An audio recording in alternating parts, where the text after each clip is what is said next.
We've been talking so much this year about what it means for Jesus to be our King. Mm-hmm.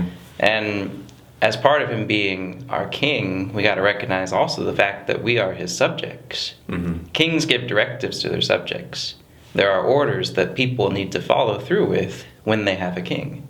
So what kind of orders do we have that our King has given to us? Oh man, how long do you have, right? Well, the way that I think about it is probably the way that's most memorable is the way that Peter had summarized it. Mm-hmm. So in 1 Peter chapter 2, when he talks about the identity of the church, he says basically, now that we've been called, now that we're this priesthood, now that we're living stones, he says we're meant to declare the gospel. The way he words is to proclaim the excellencies of him who called us out of darkness. So we have to declare the gospel, but then he goes on to say that we should abstain from evil in the presence of Gentiles and the way that we live in the world, Mm-hmm. so we might glorify God. Very, very language that's very memorable, going all the way back to the Sermon on the Mount, really. Yeah.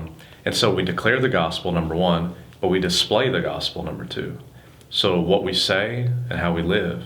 And so if Peter is indeed echoing the Sermon on the Mount is how we do it. Everything he says there about being peacemakers and merciful and forgiving each other and praying in this fashion and not being hypocritical like the Pharisees and all I do is shining your light and so forth. What do you think? I think one of the key words you brought up there was the word living it. Jesus is the perfect example of everything we are supposed to be. He lived the perfect life, and we're called to do likewise. Whether that's spreading the news about him, building up those who are following that news, or just living every day in the way that he did. Yeah.